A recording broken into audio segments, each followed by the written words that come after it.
Hello, hello, and welcome back to Beyond the Pattern. I'm your host, Maddie, And I'm Oscar. and this is the podcast where we break free from the patterns of this world and discover true peace, purpose, and fulfillment in Christ, not culture. I'm super excited to be back with episode 2 so we can just dive into some more things and just chat deeper. So, Oscar, why don't you kick us off on what we're going to be chatting about today? Yeah, today we wanted to talk about sin, defining sin, and what it actually looks like in our lives, how we overcome sin, and what Jesus actually taught about sin. Yeah, and I think that this is a really important topic to talk about because I feel like personally for me, I used to just think of sin as a bunch of like do's and don'ts, like just stay away from these things, like these are off limits with no real like understanding, especially understanding about what Jesus specifically came and taught about sin. And so yeah, I just kind of thought about it for so long as just like these are the off limit things to do with no like real depth and understanding to it. Yeah, initially, I always saw sin as like an external action, things to avoid, and kind of just being like a moralist. Like you just do it because, or you don't do it because it's wrong. And it was nothing really deeper than that. And so for me, more recently, I realized that it's not just an external action, that sin starts in the heart, it starts internally. And what we call sin, as far as the actual action, is just an external reflection of what's in our heart and what's in our mind. Because Jesus was calling people out, saying that at that time people said, do not murder, and that's what sin is the external action of murder. But he took it even deeper and said that if you have anger in your heart towards somebody, that you will receive judgment for that. And so it's not just actually murdering somebody, but it's the internal state of being and the emotion and the thoughts that you're having that lead to murder is what sin is as well. So it's not just something you do on the outside, but it's something you're doing on the inside as well. So even though you don't commit the actual sin because you're resisting it, even if you still feel like you want to kill that person or you want to do harm to them, that is still sin in itself. Yeah. And I think that that's pretty crazy when you look at it because back in the time when, Jesus was teaching these things, everybody was like super blown away by this. They're like, whoa, like this is crazy that he's taking it even a step further because it's like he really didn't come to just be so surface level, and be like, just appear righteous on the outside and don't commit these acts and whatever. It's like he really wanted to get to the root of what's actually going on internally and why these things are, happening externally as well. So we can kind of dive into the specific scripture if we want to read a little bit of that about what you are actually referring to. I have it open over here, which is Matthew 5. Put it a little closer. Matthew 5:21. Where Jesus says, "You have heard it was said to the people long ago, 'You shall not murder, and anyone who murders will be subject to judgment.' But I tell you, anyone who is angry with a brother or sister will be subject to judgment. Again, anyone who says to a brother or sister, 'Raka,' is answerable to the court, and anyone who says, 'You fool,' will be in danger of the fire of hell." And then, one second. Over in Matthew 5:27, he says, "You have heard that it was said, 'You shall not commit adultery,' but I tell you, anybody who looks at a woman lustfully has already committed adultery with her in his heart. If your eyes cause you to stumble, gouge it out and throw it away." And there's more to it, but that's just, the basis of, what you're talking about is he's saying it's not just the action, it's also what's going on internally as well. Yeah, I feel like when I was growing up, I just got such a surface level understanding of sin, and I really did think that it was just avoiding sin, or what's defined as sin in like rules, like you're not supposed to do this, you're not supposed to do that. But now I've realized that it's not just about avoiding sin or avoiding temptation. Like, it's something that's deeper, and it's that you actually need inner transformation, because when you can transcend the sin or the temptation, that's what's actually freeing you from it. In the same way that I could say in, like, let's say with your diet, with fitness, if somebody is tempted to eat bad food, like junk food, they haven't made the inner transformation yet. And so, like, actually being healthy isn't about avoiding the junk food. It's about no longer desiring the junk food because you've transcended it. And now you only crave actually healthy food that is going to nourish your body. And in that same way, somebody that's truly transformed is not going to have any temptation for the junk food because they've transcended it. It has no power over them. So they no longer get tempted in the same way. It has zero effect when they see junk food. So in that same way, I see like sin. So if you actually rely on God to transform you, sin will no longer have any power over you. And it's not that this avoiding the sin that's the goal, but it's the inner transformation that takes the desire of the sin away. That's the goal. So I kind of want to chime in with a little story that I was thinking about earlier, if that's fine. yeah. Okay. I was thinking earlier about this, and I was thinking about the story of Joseph in Genesis, which is one of my favorite stories because it's really just an incredible story of Joseph's life and how close God was to Joseph. And they were in such union, and Joseph was, walking with God. He was pursuing God even throughout all the trials and the tribulations of his life. I mean, his brothers sold him into Egypt, and he was still praising and trusting God through all of that. But in the story of Joseph, we see in Genesis that at one point, Potiphar's wife is continuously pursuing Joseph to try to get him to sleep with her.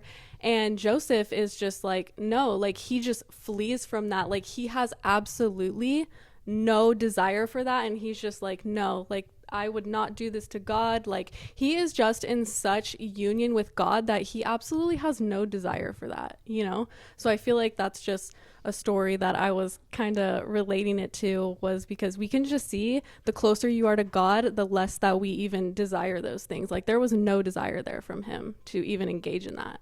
Yeah.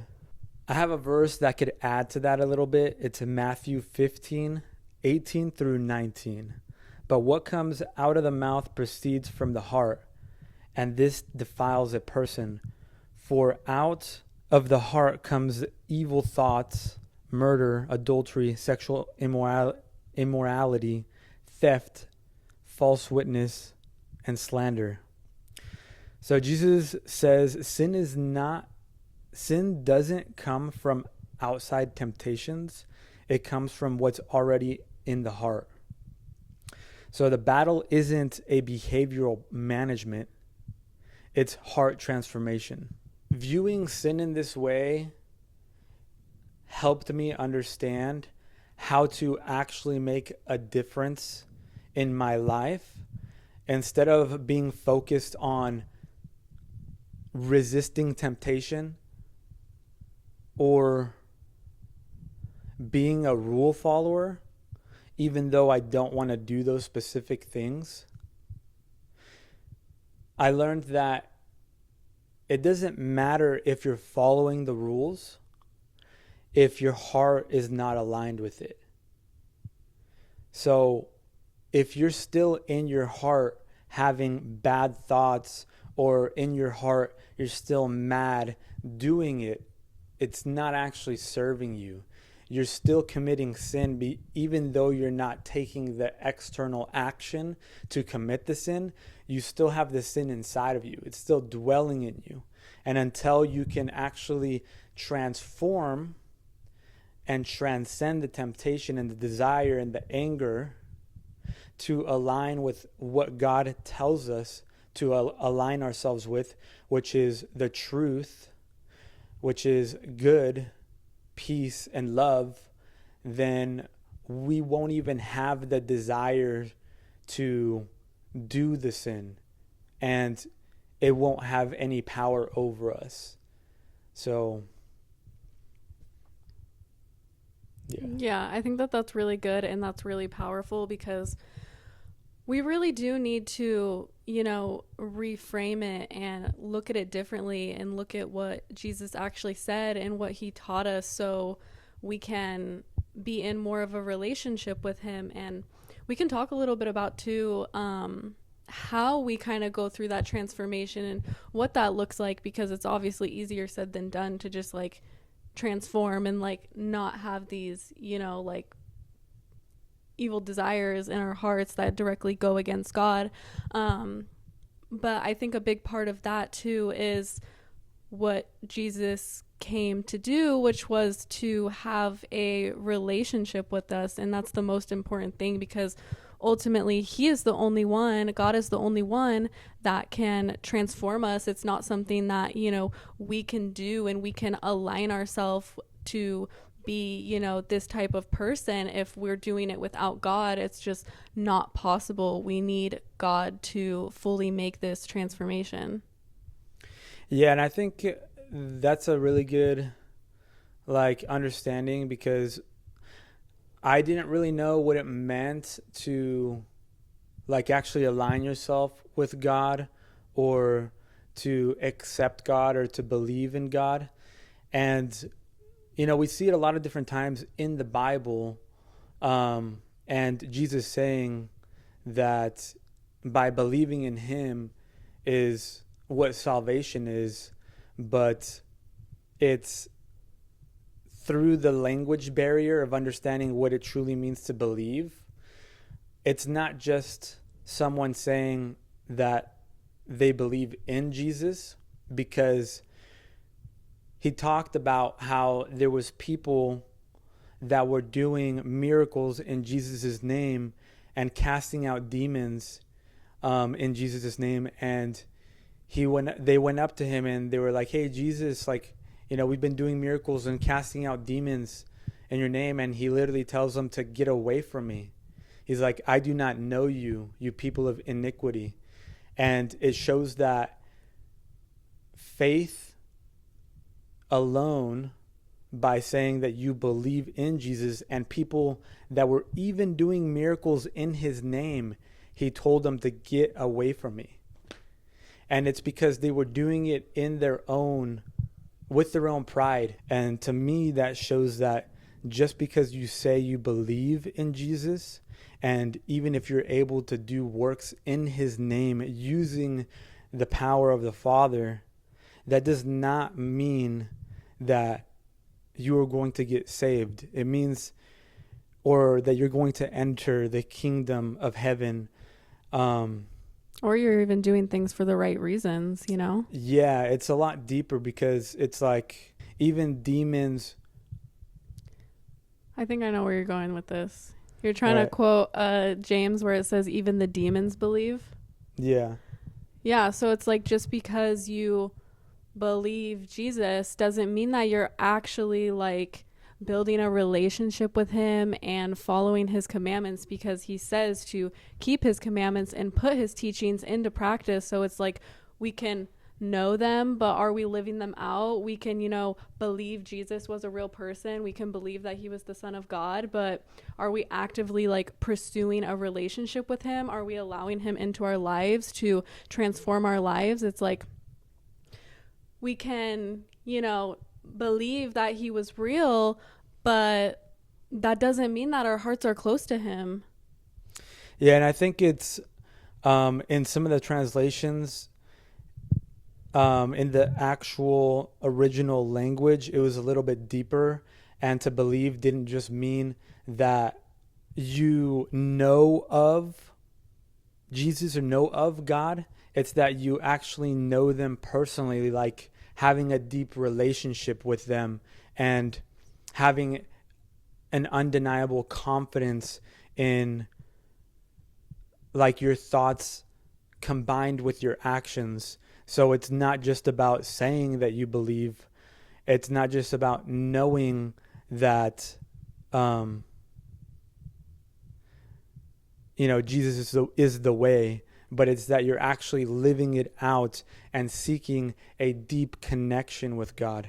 And this ties into another point that I wanted to touch on based on Jesus's teachings, which is, what he confronted so much was the Pharisees, was the religious leaders at the time that were supposed to be closest to God, yet they were so internally far from God, and they were, going after others for these outward actions that they were doing. But inside, the Pharisees were, full of pride and greed and envy and all these things.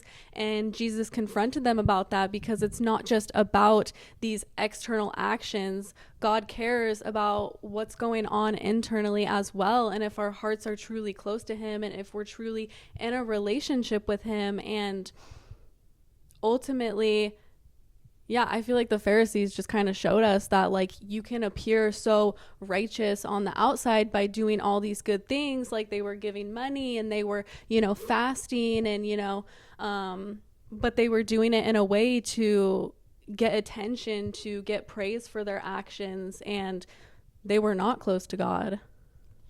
Yeah, they believed themselves to be better just because they were following the rules and they weren't committing the sins. And I say that in quotation because they were only thinking as sin as the external action. And something, another thing that they got confronted for was the mindless or the substanceless sacrifices. They were doing empty rituals that had no actual significance because they they weren't actually doing it for God, and they were almost using it as a scapegoat for the appearance that they actually cared and that they were being transformed when they weren't. And so it shows that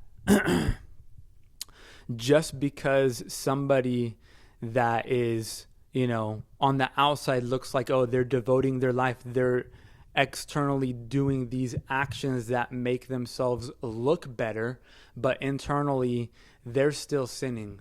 They still have maybe hate, lust, greed, and pride inside that is corrupting their heart and actually leading them away from God rather than closer to God, because they're not focused on the fruit that God is giving us, the eternal food that our souls, that our spirits are seeking, is like the truth and the true word of God, meaning like the deeper understanding of what it's saying instead of just like a surface level understanding.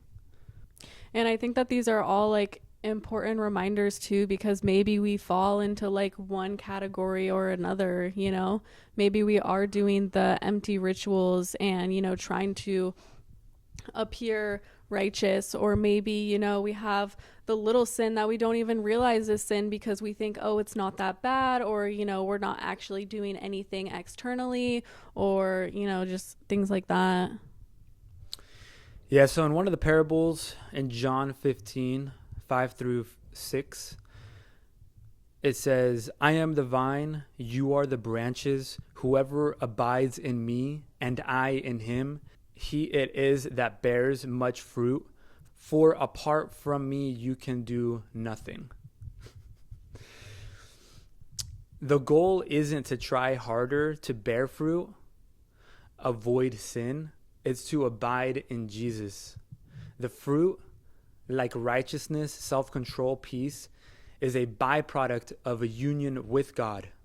So without that union, even good deeds are hollow. And in Luke 11:39 through 40, it says, you Pharisees clean the outside of the cup and dish, but inside you are full of greed and wickedness. You fools, did not the one who made the outside make the inside also? So he's rebuking behavioral righteousness. So the internal condition of the heart is what God sees. True holiness is inside out, not outside in. He says in Matthew 23:25 through 26, woe to you, teachers of the law! You clean the outside of the cup, but inside they are full of greed and self-indulgence. First clean the inside, and then the outside will also be clean. So Jesus isn't telling people to stop sinning.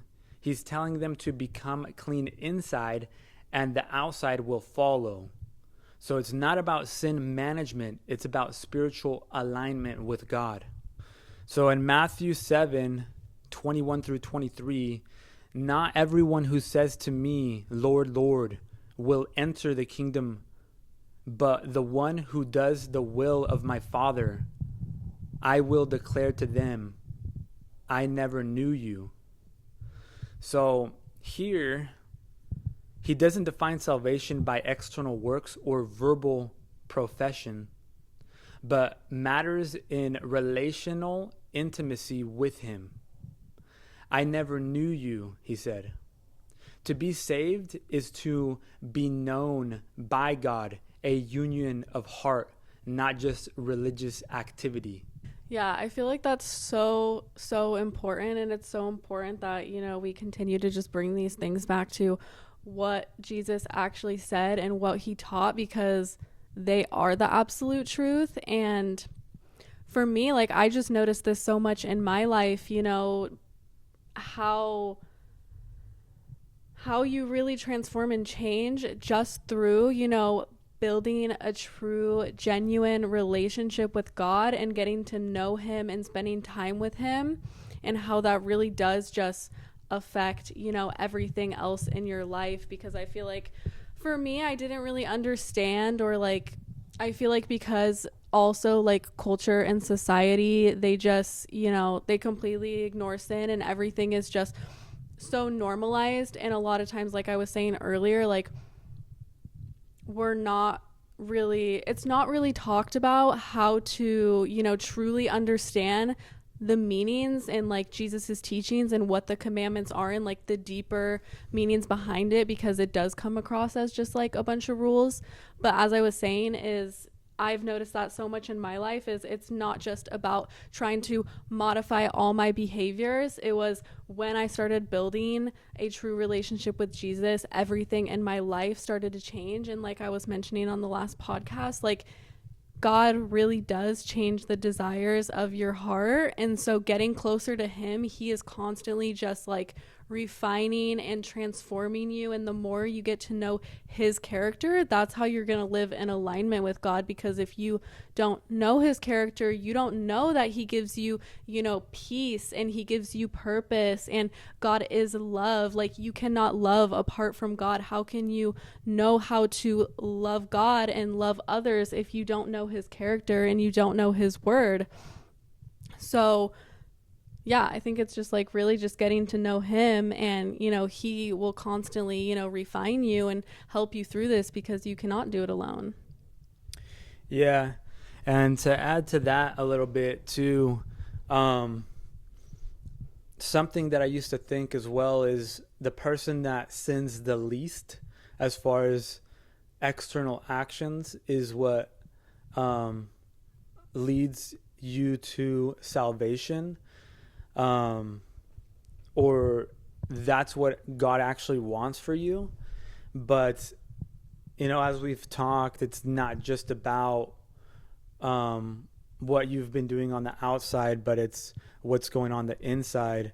And you have to understand, like you were saying, the first commandment that Jesus gave was to love God, and then in return love everyone around you in that same way that you love God. And by doing so, you will automatically not desire or do the sins if you're living by literally just those two commandments. And I wanted to kind of break down also how we should look at sin, because I feel like I myself and a lot of other people think that the point of life is essentially not to sin. Like, that's what we should be doing, is just trying not to sin. And I don't think that that's what actually Jesus was teaching.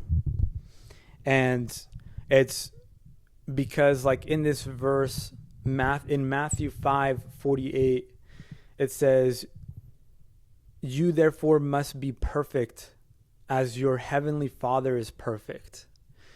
And so when I initially read that, and it kind of aligns with what I originally thought of, I must be perfect, like I'm not supposed to sin, I'm not allowed to sin, and that if I do sin at all, then I'm like not going to go to heaven, or that like I'm God not hates worthy. you or Yeah. something like that. Yeah, or like that I don't believe in God because of that or something.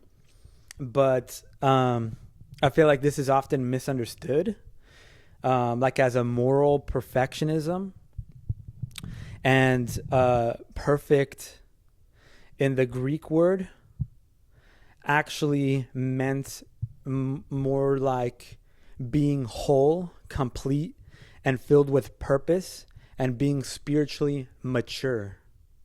So it's not the same thing as never committing sin. It's the same root word that Jesus used when he said, "It is finished," on the cross in John 19:30. So Jesus isn't demanding flawlessness. He's inviting us to be spiritually mature and whole with him, to reflect the Father's true nature of love, mercy, and truth, not just to follow rules. It's about becoming complete in character, transformed from within by abiding in God's Spirit. So sin is not merely what you do, it's what you are becoming. Your desires reflect your spiritual alignment. And when you are united with God, sin becomes unnatural. So it's not like Jesus just wanted us to be slaves to rules. It's that he's wanting us to transform from within and to align ourselves with God, to be in union with God's will, and not to do what we're wanting as far as like the temporary pleasures or what seems good to us on the material world or logically, but something that transcends that. Yeah, that's really good. And I think it says, I forget where it is, maybe Romans or something, I'm not sure, but it says that we all fall short of the glory of God, which means that we're all going to stumble. We're never going to be perfect like Jesus. Like, we are not going to be able to be perfect like that. So we are all going to fall short, but I think it's, how we, repent and what we do when we do stumble. Because as we see in the story of David, David loved God so much, and he is known as the man who was after God's heart. God is after all of our hearts, and David was after God's heart as well. But David still, he sinned. Like, he had a big fall, but through that, it's like he kept, turning to God and repenting and pursuing God, and, asking for forgiveness, and, wanting to be transformed and wanting to do better and wanting to just continue in his close relationship with God. So I think it's so important to, look at also the people that God has used, as we see in the Bible, and none of them are perfect, but look at their transformations and look at, what they are able to do with God, and how God is still able to use them and just like transform them, and how, just ultimately like what they do in their struggles, and how they like overcome that, and how, they don't turn away from God and they continue to pursue him through that. Yeah. I feel like the main message here that Jesus was trying to tell us is not that we should be avoiding sin at all. Like, that's not the goal. The goal is that we should be seeking a relationship with God, and through seeking that relationship and building a foundation and intimacy with God, we will naturally not want to sin. We will naturally not commit the same actions because we are truly transformed.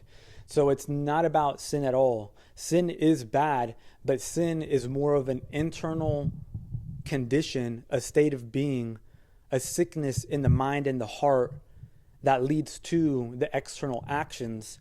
And by actually seeking God and building a relationship with him. I feel like for me is like how I see it, and just how I see it in my life is just like he changes your desires, he changes who you are. Like, you're not going to be the same person, you're not going to have the same desires, you're not going to be operating in the same way and looking in the lens of like how the world sees things. You're going to be more in union with God. So you're going to see things how God sees things, through his character and what he says is good. And you're going to just be so much closer to that. So it's like you're not going to even have the same desires or see the world the same way. Yeah. And another point that I wanted to touch on, which I think is important, because as you were saying too a little bit ago, was like a lot of times sin is portrayed as like, oh, if you sin, like God doesn't love you, or like God's gonna turn away from you, or like, I don't know, just something like that. Where in a story that I really like is, it's in John 8, 1 through 11. It's the woman caught in adultery. So basically what is happening in this story is the Pharisees, the religious leaders, they caught this woman in adultery somehow, and they got her and they brought her to Jesus, and they were like, Jesus, we caught this woman in adultery. Like, what should we do to her? Like, are we supposed to stone her? Like, what do we do? And they were trying to like they were constantly just trying to, trap Jesus and like set him up. And so this is another way that they were trying to set him up to like test him and like see what he's going to say. And so they have this woman here, they have these stones in their hand, they're ready to stone her, asking Jesus what we should do to this woman who has committed sin. We just caught her. Like, what shall we do to her? And Jesus says, I this is not word for word, but basically he says, the one of you that is without sin, cast the first stone. So yeah, go ahead, but only if you have never sinned. And so obviously everybody there that's ready to stone her is like, okay, well, we've all sinned, so we can't stone her, so they throw their stones on the ground, and they're like, whatever, like, we're out of here. And then when it's just Jesus and the woman left, he looks at her and he says, like, woman, is there nobody here to condemn you? And there's nobody left. And he says, neither do I. But then he says, leave your life of sin behind you. So he is offering grace and forgiveness, but he is also calling her higher. He is calling her out of the sin. So I think that that's just a really important story to look at, because it's like there is so much grace and forgiveness, but also God doesn't want that for us. And, he is going to call us higher than that, and he is going to call us out of that sin. Yeah, I think that's really good because it shows that, like, Jesus didn't come just to be like a moralist and to judge people in that way. It was to actually save people and to transform people. And there was something that I had here. So essentially, sin is just the symptom, and it's separation from God. That's the disease of sin. And that Jesus didn't come to make bad people good. He came to make dead people alive. Salvation is a rebirth, a relationship, and realignment, not a moral checklist. And the kingdom is not just a place you go, but it's a state of being that you enter now. And that when you are in union with God, sin loses its power over you because your desires change. Yeah, I mean, that's kind of like I feel like the main things that, kind of redefined what sin meant for me and allowed me to actually transform myself and not to like hate myself if I did ever sin, because I knew that it wasn't just the action itself that I did, and that it's something deeper inside of me that's going on, and that it's something that you do have control over, and you don't need to let temptation have power over you, and that you can overcome that with the power of God if you let God inside, because he will transform your heart. I was just saying that this is like these things that we're talking about is what changed my perspective and understanding about sin, and it's allowed me to actually transform myself, like I commit less sin now, but it's not because I'm following the rules or resisting temptation. It's because I actually changed myself on the inside, like what the Pharisees needed to do. They needed to reflect on their internal condition, their mind and their heart first, so that they can transform the outside, manifestations of the sins that you're committing. It's not the sins that you're committing that are bad. It's the internal dialogue, the internal state of being of your mind and your heart that is, reflecting the sin that you're committing in your life. So if you can change the inside, it'll change the outside. Yeah. Yeah, I think that that's so important. And I think when like society and culture thinks about, having a relationship with God and like following Christ, it feels like so like restrictive to them. It's like, oh, okay, well, if I follow God, then I'm not going to be able to do this, and I'm not going to be able to do this, and it's portrayed as like all this like restriction, and like God is just like this fun killer, and like you're not going to be able to do anything. But personally for me, since following Christ, and I know like you probably all feel the same way too, it's like Jesus says you will know the truth and the truth will set you free. And so it's like by knowing God and by knowing this truth, I feel like I have so much more freedom. Like I am way more free than when I was living of this world and able to do all the things because I was like, whatever, like this is just a bunch of rules. It's like now I have true freedom. And I feel like, yeah, it's just like building the relationship with God and learning his commands and what he truly says so that we can reframe just even how we look at these things, because it's like society and culture, like they just twist it, and they just like they make it into this thing that it's like not. Yeah, and I feel like there's a lot of misunderstanding with that too, because with like what's considered sin, like specific things, people might attach their identity to. And so it's not even that they think that like, oh, God doesn't like them because they do that, because they have these desires, or that they just like want to do these things. It's that they themselves are misunderstanding the definition of sin, and because they attach their identity to the external action of that sin, they themselves are like, oh, like me existing is a sin, so God doesn't like me, so therefore why am I going to like God? And so they are not understanding that it's an internal condition and that there's something greater that God is calling for you to understand, and that in return you will no longer desire those things.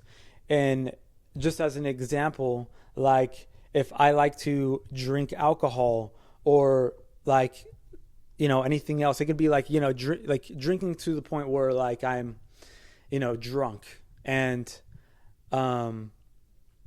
it's not that avoiding being drunk is what God actually wants for me, but it's by actually building a relationship with God, I will no longer desire wanting to be drunk, and you'll have a different perspective entirely. So you're not even going to feel the need of like, oh yeah, I can't drink.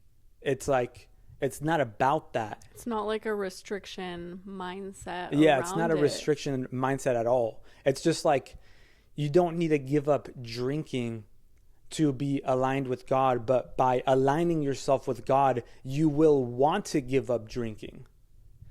So, yeah, it just changes. That's why it's a transformation.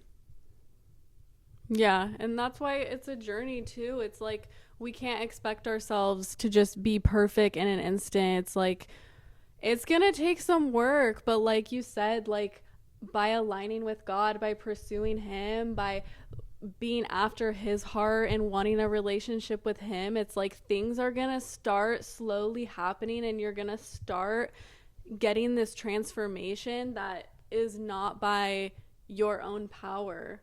And something else I wanted to touch on too was just like the original meaning of what sin actually means, because I think that this will be important too, to just kind of like know what the true meaning is. So the Hebrew word for sin was chata.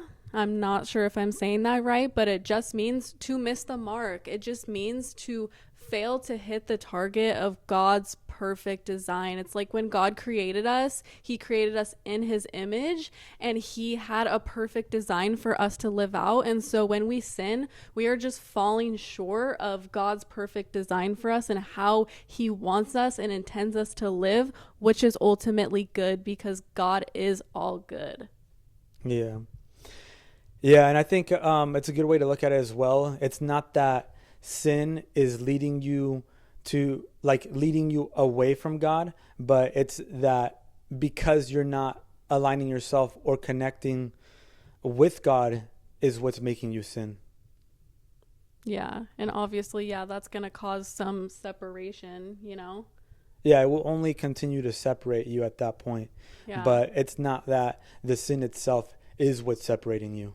Yeah, and it's like God is always waiting there for you to turn to him and to, you know, be ready to be transformed, be ready for him to extend his grace and forgiveness. Like it's always there, and he's always got his hand out, so it's like we just have to take it. And, you know, no matter like what what you've done, it's like God is there and he's ready to use you and he's ready to transform you. It's like you just have to take that first step and to continue to take those steps to form a relationship and to form union with him and to really get to know him, because I think that's what it ultimately comes down to in this whole, you know, episode. And what Jesus said is the greatest commandment is to love God. And so it's like, how are we gonna, you know, love God? We have to get to know him. We have to build that relationship. Like that is what he is after. He is after our hearts, and he's after us in a real, genuine, true relationship with him. And through that, we will be able to see that he is all good and his design is the best. You know, he knows. He's all knowing. He knows what he's doing. Is there anything else, or you want to just wrap it up? No, we can wrap it up. So as we're wrapping up here, I just want to encourage you to look into Psalm 139, to read it, to study it, to pray it, meditate on it. And it is Psalm 139. It's by David, and it says in verse 23 through 24, "Search me, God, and know my heart. Test me and know my anxious thoughts. See if there is any offensive way in me, and lead me in the way everlasting," which is basically just, you know, inviting God into our hearts, to search our hearts, to refine us, and to, you know, just lead us in the right way. And I think that that's ultimately what we have to do as well, is, you know, just invite God into our hearts to renew us and to search us and to, sanctify us. So All right. Well, thanks everybody for watching, and we'll see you guys on the next one. thank you.